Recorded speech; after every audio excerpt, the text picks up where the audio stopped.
Your honour, मुलजिमा संध्या के बीते हुए दिनों पर मुझे वाकई बहुत अफसोस है। मुझे हमदर्दी है इससे, लेकिन योर ऑनर, हर इंसान की बीती जिंदगी दुखों, परेशानियों और उलझनों से भरी रहती है, और जो परेशानियों से घबराकर गुमराह नहीं होता वो शरीफ कहलाता है, और जो उलझनों से तंग आकर गलत कदम उठाए वो मुजरिम कहलाता है। और अगर बीती जिंदगी की कहानी के आधार पर हर मुजरिम हर खूनी को अदालत रियायत दे दे या उसे बाइज्जत बरी कर दे, तो फिर ये अदालतें बेकार हैं। जुर्म निकम्मे शब्दों का दूसरा नाम बन जाएगा और मुजरिम के लिए सजा नाम की कोई चीज ही बाकी नहीं रह जाएगी। योर ऑनर, 15 साल पहले अमृतलाल ने मुलजिमा संध्या के परिवार पर जो जुल्म किया था, उसे देखते हुए मुलजिमा संध्या ने वही अमृतलाल का खून करने का फैसला कर लिया और दीवार पर अपने खून से ये बात लिख दी थी कि मैं अमृतलाल का खून करके रहूंगी। इससे साफ साबित होता है कि वो 15 साल से अमृतलाल के खून का इरादा लेकर ही जी रही थी, और जैसे ही संध्या को मौका मिला उसने खून कर दिया।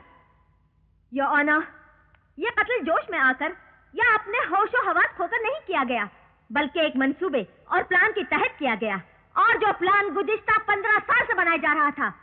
It is a premeditated and cold blooded murder your honour.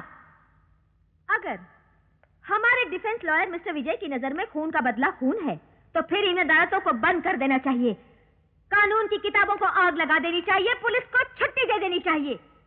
हालात कुछ भी हों, कत्ल होने और कत्ल करने की असलियत सामने आ चुकी है। साबित हो चुका है कि कत्ल मुलजिमा संध्या ने किया है, सोच समझकर, जानबूझकर। इसलिए मैं अदालत से पुरजोर अल्फाज में दरखास्त करती हूँ कि मुलजिमा संध्या के कम उम्री पर रहम ना खाते हुए इंडियन पेनल कोड सेक्शन 302 के तहत मुलजिमा संध्या को सख्त से सख्त सजा दी जाए। That's all, Your Honor. Your Honor, अभी पब्लिक प्रोसिक्यूटर ने अपनी जोरदार और धुआंधार जिरे में यह साबित करने की कोशिश की है कि हालात का जुर्म से कोई संबंध नहीं होता। हर मुजरिम को हर हालत में सजा मिलनी चाहिए, लेकिन I am sorry your honour, मैं इस बयान से बिल्कुल सहमत नहीं हूं। इसे कंडेम करता हूं, इसकी सख्त मुखालफत करता हूं। आप सब जानते हैं, हालात और वाकयात को मद्देनजर रखते हुए कानून में रद्दोबदल तो होते रहते हैं। जैसे कुछ साल पहले तक इस देश की औरतों को वोट देने का हक तक नहीं था, लेकिन आजकल की औरतों के हकूक कितने बढ़ गए हैं, इसकी मिसाल आपके सामने है कि एक औरत पब्लिक प्रोसिक्यूटर बनकर कानून और उसके फैसले बदलने के अंदाज बता रही है। योर ऑनर, कानून समाज के लिए बनाया गया है, समाज कानून के लिए नहीं। एक इंसान की हत्या करना या उसका खून करना हर जगह पर जुर्म नहीं होता। इसकी मैं आपको कई मिसालें दे सकता हूं। जैसे एक फौजी सिपाही मैदान जंग में कितनी हत्याएं करता है, लेकिन उसे मुजरिम नहीं कहा जाता, बल्कि उसे बहादुरी के मेडल दिए जाते हैं, देशभक्ति का खिताब दिया जाता है। आए दिन दंगे फसाद होते हैं और हालात को काबू में लाने के लिए पुलिस को गोलियां चलानी पड़ती हैं, जिसकी वजह से कई बेगुनाह और मासूम भी मारे जाते हैं, लेकिन वो हत्या नहीं कहलाती, बल्कि नौकरी का फर्ज कहलाता है। ऑपरेशन करने वाले डॉक्टरों के हाथों कभी कभी मरीज मर जाते हैं, लेकिन वो हत्या नहीं कहलाती, वो पेशे की नजाकत कहलाती है। इस जिरे के दौरान अगर पब्लिक प्रोसिक्यूटर मुझसे नाराज होकर, गुस्से में आकर, मुझ पर कूदकर, मेरा गला दबाकर मुझे जान से मारने की कोशिश करती और मैं पलटकर इन्हें जान से मार देता, तो वो भी हत्या नहीं कहलाएगी, बल्कि आत्मरक्षा कहलाएगी। इसी तरह 15 साल पहले अमृतलाल ने संध्या के सारे परिवार का सर्वनाश कर दिया, जिसे संध्या ने अपनी आंखों से देखा। अगर संध्या उसी वक्त अमृतलाल का खून कर देती, तो वो भी हत्या नहीं कहलाती, बल्कि बचपन का जोश और नासमझी कहलाती। योर ऑनर, बचपन से लेकर जवानी तक और जवानी से लेकर अपनी शादीशुदा जिंदगी तक संध्या ने यह दुख, यह दर्द अपने सीने में दबाए रखा। अपने बीते हुए दिनों के सुलगते हुए जख्मों की आग को बुझाने के लिए संध्या के पास एक ही रास्ता था, और वो था अमृतलाल का खून। अगर संध्या अमृतलाल का खून न करती तो शायद ये पागल हो जाती। हमारी पब्लिक प्रोसिक्यूटर का कहना है कि बीते हुए दिनों का दुख या कोई जज्बा कानून से बढ़कर नहीं होता, तो मैं आपसे पूछता हूं कि आपका वो कानून जो हर दुख, हर जज्बे से ज्यादा कीमती है, उसी कानून ने अमृतलाल को इतना बड़ा जुर्म करने पर क्यों नहीं सजा दी? हाँ?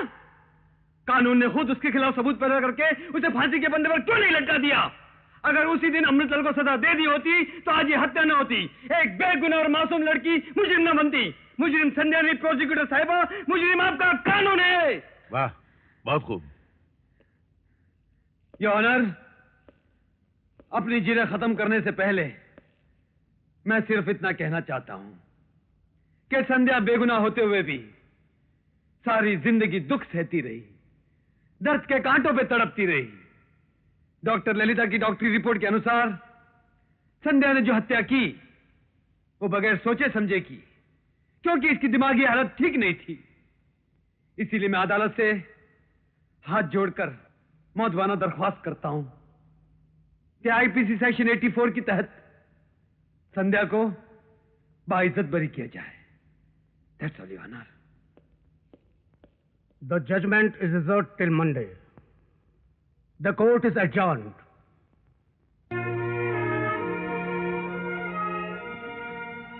इस कत्ल के मुकदमे में दोनों तरफ के वकीलों ने जो सबूत, जो गवाह और जिस तरह की ठोस दलीलें पेश की हैं, उसके लिए मैं दोनों वकीलों को मुबारकबाद देता हूं। पब्लिक प्रोसिक्यूटर ने बिल्कुल सही कहा कि मुल्जिमा संध्या के बीते हुए दिनों के दुख भरे वाकयात जानने के बाद किसी भी इंसान के दिल में दया और हमदर्दी पैदा हो सकती है, लेकिन इस दया और हमदर्दी का असर अदालत के फैसले पर नहीं पड़ना चाहिए।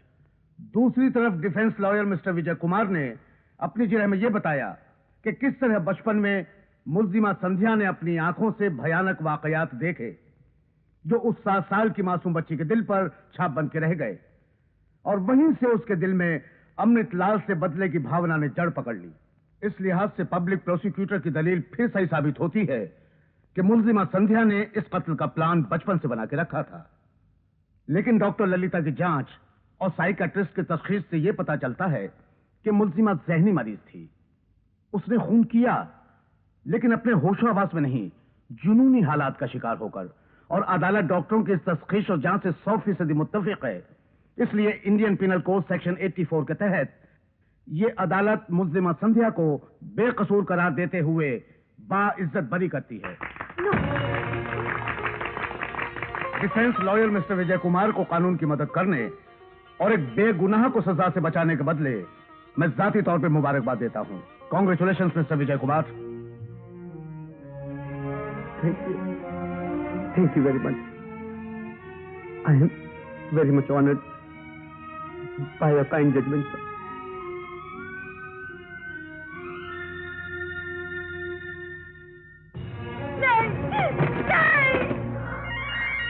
मुझे कुछ नहीं चाहिए। मैं सब कुछ नहीं बेटी, अरे क्या पागल बना है? मुझे ये वकालत नहीं करनी है। चौधरी साहब, विजय बाबू ने साधना बहन को तलाक का ही नोटिस भेजा है। क्या? हाँ, और इस वक्त वो संध्या के साथ कृष्ण के मंदिर में शादी कर रहे हैं। डैडी, नहीं बेटी, नहीं। मेरे जीते जी ये शादी कभी नहीं हो सकती।